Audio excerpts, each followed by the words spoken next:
Engineering, electronics and electrics is the way of the future. Everything that we touch now, we use, whether it be our phones or our televisions or our computers or PCs for gaming, etc., has been designed by somebody. You know, they have designed the electronics, and that's a hardware engineer. They've designed the firmware, which is the base level software that runs the computer or the phone, and they've designed the software that you interact with. This takes a lot of effort and a lot of thinking, a lot of qualifications, but you have to start somewhere. When you start somewhere, interest in the subject is the one thing you must have, and then after that it's a matter of just learning how to apply that.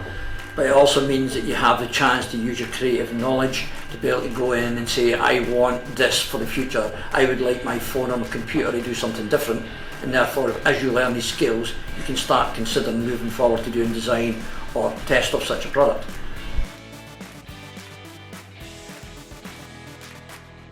When producing a CV, it's very, very important to try and build you into that bit of paper.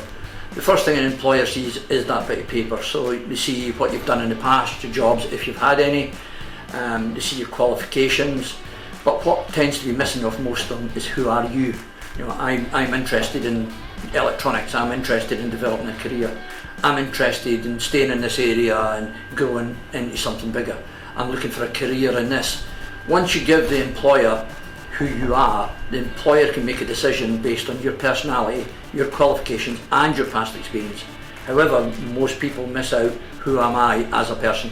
That is the usual attraction, because companies do not want necessarily people that are not interested in the job. If they're only coming to do a job, they want people that are going to develop, that are going to grow, that they can train and they can develop them with careers. So really, really important to make sure you put in a section specifically about yourself. Who are you? What do you want? When picking people, we will bring people in to do a number of interviews, 1, 2 or 3 interviews. The third interview is always a skilled interview, which is an actual test or something similar. However, most people that are unemployed because they don't have many skills. So our objective is really to try and pick people with the right personality, with an interest in growing a career, with an interest in working within the company and developing into something different. To achieve that, what we do is we try and get everybody into a job, which may be soldering, which may be testing, and we will monitor them and figure out what job they really are good at and what they really want to do. At that point, we really try and spend time to put a training plan together for each of the operators to identify exactly what they need to do to get to where they need to be. This company has grown based on all these young staff. These young staff have moved into middle management jobs, senior management jobs, but that's took the right personality, picked at the right time and trained properly to achieve that.